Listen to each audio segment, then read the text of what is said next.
მოგესალმებით მეგობრებო. ბოლო ხანებში ძალიან ბევრი მწერს ის რაც ტრამპის ტარიფების ამბავი გაირკვა. იქამდეც ბაზარი რაღაც დონეზე ისახავდა ამ ტარიფებს, მოლოდინი იყო, რომ შეიძლება და უარესი ყოფილიყო, ვიდრე კონსენსუსი იყო. კონსენსუსი არის არასაც საერთოდ საინვესტიციო სფერო ფიქრობდა, ეს ბაზრის მონაწილეები ყველა მანხოდელობაში დაახლოებით კონსენსუსზე უარესი გამოვიდა და ანუ კიდევ უფრო დაიკლო. იქამდე იყო კიდევ რამოდენიმე ტრამპის მიერ განცხადებები, რამაც იმოქმედა, ეხლა ბოლოს ეს ტარიფები და ძალიან ბევრი ფაქტორი მოქმედებს მოკლევადიან პერსპექტივაში და საკმაოდ მერყევს და ვოლატილურს ხდის და და ვთქვა, რომ საკმაოდ სწრაფი კორექცია განახორციელა. ეს ბოლო ორ სავაჭრო სესიაში რაც დაიკლო, ისტორიულად არ ქონია ესეთი ორი სწრაფი დაკლებული დღე. მაგრამ ერთი რაღაც მინდა იცოდეთ, როდესაც საინვესტიციო სფეროში შემოდიხარ და ინვესტიციებს იწყებთ განხორციელებას, თქვენ უნდა იცოდეთ, რომ ვოლატილობა მუდმივად იქნება და ინვესტორები მოპყრობელობაში არა ტრეიდერები. და როდესაც თქვენ იწყებთ ინვესტიციას, პირველ რიგში მთავარია ძალიან მნიშვნელოვანია აზროვნების ჩამოყალიბება. ანუ თქვენ აზროვნება უნდა გქონდეთ ისე დაალაგებული, რომ მზად იყოთ, რომ 2 წელიწადში 10%-იანი კორექციაც მოხდება, 5 წელიწადში 20%-იანი და რა შეიძლება 10 წელში, 20 წელში მოხდეს კაი 30%-იანები და შეიძლება 50%-იანი კორექციაც მოხდეს. 2008-ში იყო, ხო? ეს ტიპური.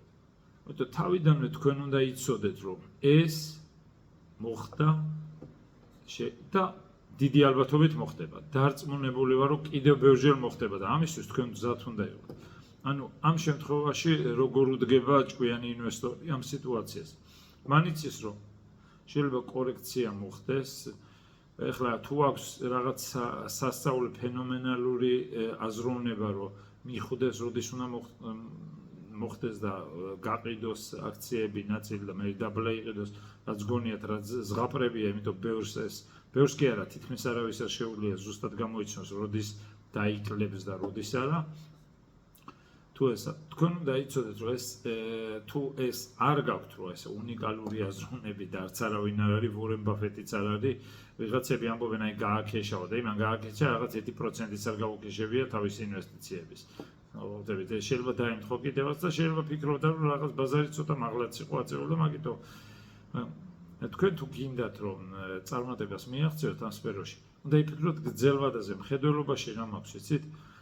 მოგება ის კი არა, რომ მოკლევადაში არა, მოკლევადიანი ესეთი, თქვენთვის მოკლევადია შეიძლება იყოს 1 წელი, ხო? ასეთი მოკლევადიანი მერყეობები და ვარდნა შეიძლება გამოიყენოთ, რომ უკეთესი კომპანიები იყიდოთ იდეალურ ან ბევრად უკეთეს ფაში, ვიდრე რამოდენიმე თვის წინ იყო წარმოადგენილი. ეხლა თქვენ წარმოიდგინეთ, ყველაფერს ადამიანების ფსიქოლოგია ასეა მოწყობილი, ბინა, მანქანა, თუ სუპერმარკეტში მიდიხარ, თუ შოპინგზე მიდიხარ და ასეც, ყოველთვის ცდილობს შედარებით იაფად იყიდოს, ვიდრე შესაძლებელია, ხო? და შეიძლება იაროს იმდენი და ზოგიერთმა რაღაც იმის გამო შემოიაროს ყველაფერი, რომ ოღონდ ცოტათი იაფად, მაგრამ აქციებში ესე არ ხდება. აქციებში ხალხის ფსიქოლოგია ესეა, როცა ძალიან მაღლა ასული, მაშინ აინტერესებს ყველას. საერთოდ ესეა, როცა ძალიან ადის, ყველა მაშინ მიკავშირდება რა კარგია ეს და როდესაც აქციების ფასები ძალიან დაეცემა და დიდ კორექციას გააკეთებს, ხო?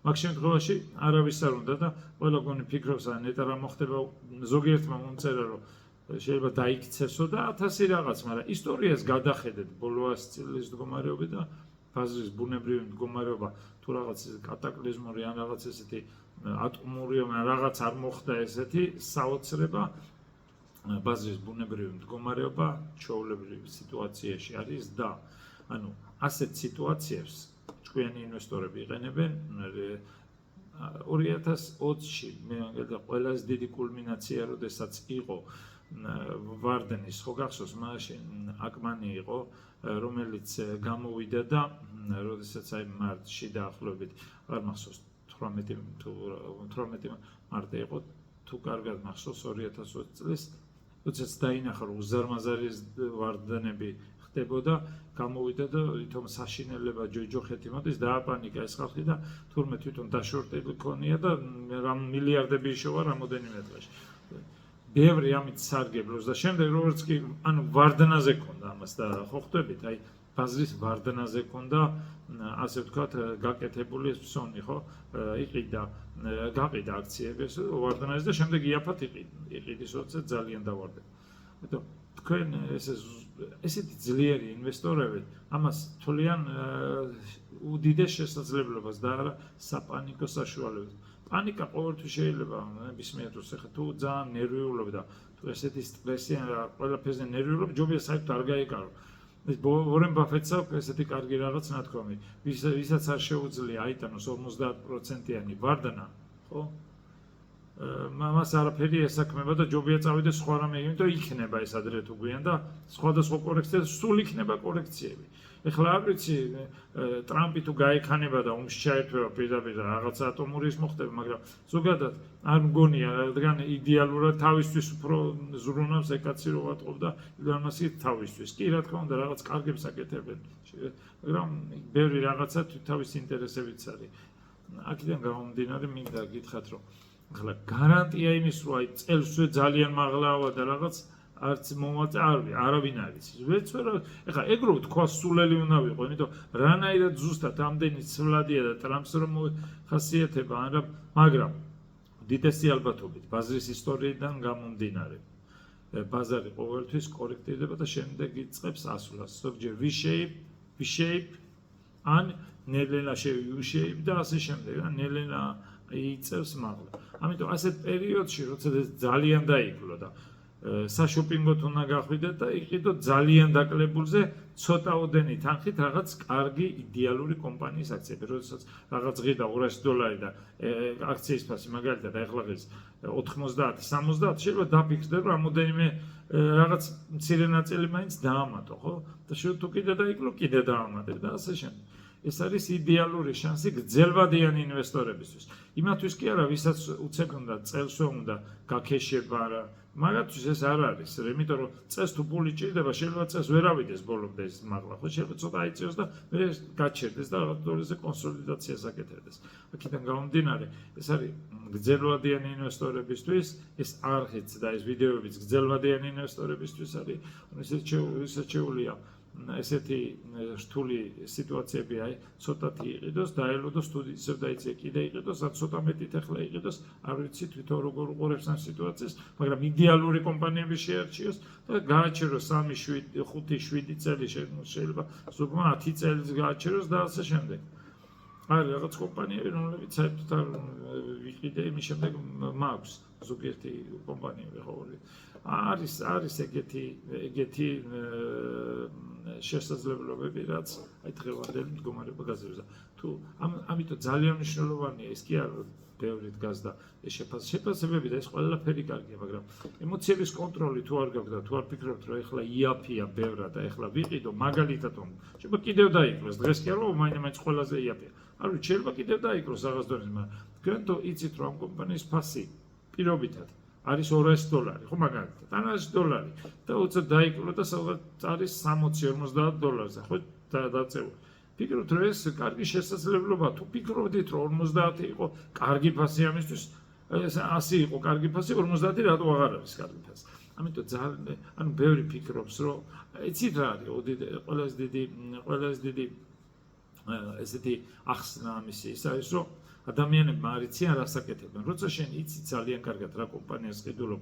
ამას მომავალი როგორი აქვს და იცი რომ ეს კომპანია 10-20 და მეტი წლები ჩვენთან ერთად იქნება და წარმატებული იქნება რატომ არ უნდა გინდოდეს იაფად ყიდვა და რატომ უნდა გინდოდეს ძვირად ყიდვა მე არ მესმის ამის უბრალოდ ეს არის ადამიანი ანუ მაინდსეტი არის ძალზედ მნიშვნელოვანი ამ ბიზნესში ამ საქმიანობაში მაინდსეტი აზროვნება სწორი აზროვნება არა დაპანიკებული და რო იცოდეთ ემოციებზე არ უნდა ანუ ზოგჯერ ძალიან რომ მაღლა იწევს შეიძლება გარბიან და ყიდულობენ მაქსიმუმზე როცა ძალიან დაბლა არის დაწეული ეშინია და პირიქით ყიდიან მე ვიცნობ ადამიანებს ვინც მაღალზე იყიდა მაგალითად $100, აიწია ეს $200-ზე იყო რამოდენიმე ხანში, ერთ წელი გავიდა თუ 3 წელი, მერე დაიწია და როდესაც ჩაცდა ამ $100 და დაიწია თქვათ $50-ზე, საქართველოს ბანკის ვარიანტს გეუბნა ადრე იყოს 2008 წელს.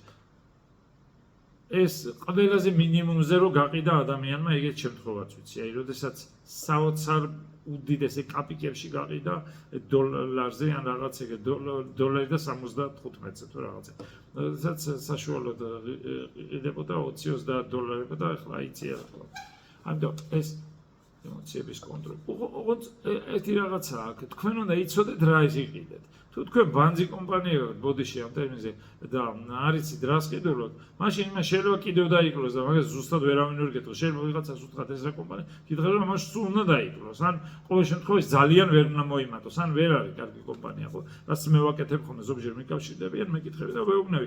ეს არ ვიცი, ამის შეფასება არის ურთულესი. ან ეს ამას არ აქვს მომავალი, ამას სულ უხსნი. პირდაპირ პასუხები მაქვს ყოველთვის. მე არ მაქვს რაღაცა ის ვიცი, რაც ვიცი, ძალიან კარგად რაც ვიცი, იმას ვსაუბრობ. რაც არ ვიცი, იქვე ვამბობ, რომ მე მხედველობაში მაქვს ინდუსტრიები. ყველა ინდუსტრია ვერ გეცოდინება, არის ზოგიერთი ინდუსტრია, რაც რთული ინდუსტრიაა, ხო? ისეთი ზოგიერთისთვის შეიძლება ადვილია. მაგალითად ზოგიერთი კომპანია რა ბუნებრივი რესურსების კომპანია რა სიზავენ ძალიან რთული ასახსნელია და გაურკვეველია ჩემთვის. საკმაოდ ბანკებიც საკმაოდ კომპლექსურია, მაგრამ არის ინდუსტრიები, რომელიც ძალიან კარგად შემიძლია ფასის დადგენა და ფიქრობ, რომ ამ ინდუსტრიებში, ანუ circle competence-ზე ამბობს ბაფეტი, აი რაც იცი ცოდნის წრე მოდი ეს დავარქვათ, აქედან არ უნდა გახვიდე და თუ გესმის, რომ ეს ცოდნის წრე რას წარმოადგენს და იცი, რომ შენ აი აქ გესმის, აი იმ ინდუსტრიებში, მაგალითად 5 ინდუსტრია კარგად გესმის, პირობითად ვამბობ. აი ამ ინდუსტრიებში უნდა იმოძრაო. თუ შენ მაგალითად ადგები და ზოგიერთმა იცის 5 და რაღაც გარბის და რაღაც ისეთ ყიდულობს, რაც საერთოდ აი ტექნოლოგიები ვინც ვისაც კარგად ესმის, პროგრამისტია ან არ ვიცი, ისე გესმის, ხო? ეს მეცნიერება, ტექნოლოგია და ასე შემდეგ. არიან ადამიანები, ვინც საერთოდ გაგებაში არ იყვნენ საბანკო სფეროში და 2008-ში გარბიან და ბანკის აქციებს შეიძლება დაიკლო, მაგრამ და მაგითო, მაგრამ რო დაიკლო, იმის მიზეზიც იყო, რატომ დაიკლო. ყიდულობენ. შენ რაც იცი ძალიან კარგად თუ გესმის ეს სფერო, მაგ შემთხვევაში თუ არ და ყველა ინდექსი იყიდეთ და უდიდესი ალბათობით ზედმეტადაში მაღლა აიწევს. ეს არის ზუსტად რაც მინდოდა მე თქვა, უნდა იცოდეთ რას ყიდულობთ. უნდა იცოდეთ რას ფლობთ. თუ აქციებია, უნდა იცოდეთ რა კომპანიები წამში უნდა შეგეძლოთ ახსნა და ეს როგორც იტყვიან 5 წლის ბავშვისთვისაც უნდა შეგეძლოთ ახსნა. თუ არ შეგიძლიათ ახსნა, ესე კარგად არ იცით რას ყიდულობთ. ან შეფასება ყველაფერი უნდა გააკეთოთ. თვითონ ბიზნესი რაც წარმოადგენს კონკურენცია, ვინ მართავს ამას, ანალიზი უნდა ნახოთ, ბევრი სესხია თუ და ასე შემდეგ და უნდა შეაფასო და დაადგენთ რომ ამის ფასი interesting value, რასაც ქვია ფუნდამენტალური ფასი არის ამდენი და მე ამაზე დაბლა კარგი იქნება თუ ვიყიდი. და უნდა ნახოთ რომ გრძელვადიანი მოლოდინი მისი ფუნდამენტალური მაჩვენებლების არ უარესდება, პირიქით უმჯობესდება. ეს უნდა იცოდეთ ახლა თუ რაღაცაზე ფიქრობთ 2 წლის წინ რომ ამის კარგი ფასია და თქვენი გონიათ რომ დაიწია და იყიდე და აი რა კაპიტალში და ამის ფუნდამენტალები რაღაცაზე გაფუჭდა, ბიზნეს ეს ინდუსტრია შეიცვალა, ან დიდი კონკურენცია აქვს და რაღაც უცად ძალიან დიდი რისკიანი ეს ინდუსტრია გახდა. შემთხვევაში შეიძლება არ იყოს ეს კარგი, უნდა იცოდეთ გრძელვადაზე რა მოლოდინი გქონდეთ, რას ყიდულობთ, ეს კომპანია რომლებსაც ფლობთ 10 წელი, 5 წელი, 7 წელი, როგორი მდგომარეობა ექნება დაახლოებით იქნება თუ რომ მოთხოვნად იმის პროექტ. და ნიშნულოვანი. ან ინდექსი იყიდეთ Standard & Poor's 500 ინდექსი, მეც არის ამერიკის ეკონომიკა ფაქტიურად 500 კომპანიისგან შემდგარი ინდექსი, რომელსაც გრძელვადაზე უდიდესი ალბათობით აიწევს. და იმიტომ რომ ისტორიულად ასეა, უდიდესი ალბათობით ისტორიულად ყოველთვის ასეა და ევან თუ აღარ აიწია, მაშინ სხვა კომპანიების ჩათვალելու პრობლემა აქვს, ესე იგი სოფლიოს. ეს დღესდღეობით ყველაფერი ნორმალურად არის, რა გეგმავთ რაღაცაში, ეს ტარიფებიც შეიძლება მოკლევადიანი მტკივნეულია და გრძელვადაზე შეიძლება რაღაც დონეზე ცუდი არ იყოს, თუმცა მაინც ვფიქრობ ტარიფები საკმაოდ ცუდია, იმიტომ რომ პასუხისგაცემები მოდის და ის მე უარესებს და სოფლიო სავაჭრობისთვის არის ცუდი და კომპანიებისთვის ხა ვისაც შემოაქვს პროდუქტი, Walmart-ი ამერიკაში შემოაქვს პროდუქტი, ხო, ჩინეთიდან სხვადასხვა ქვეყნებიდან. იმას უძვირდება პირობითად, ხო, იმიტომ რომ ეს პირდაპირ ის კი არ იხდის, ვინც მაგალითად ამერიკა ვინც ჩინეთში გავიდა, ის კი არ იხდის. აქ რო შემოაქვს ჩინურ პროდუქტზე შენიხდი. რეალურად ამას თუ pricing power, ანუ კომპანიას აქვს სიძლიერე, თვითონ მომხმარებელს გადააწოდეს, ასე ვთქვა და მომხმარებელი გადაიხდის პასნამაც ადრე თუ გვიან.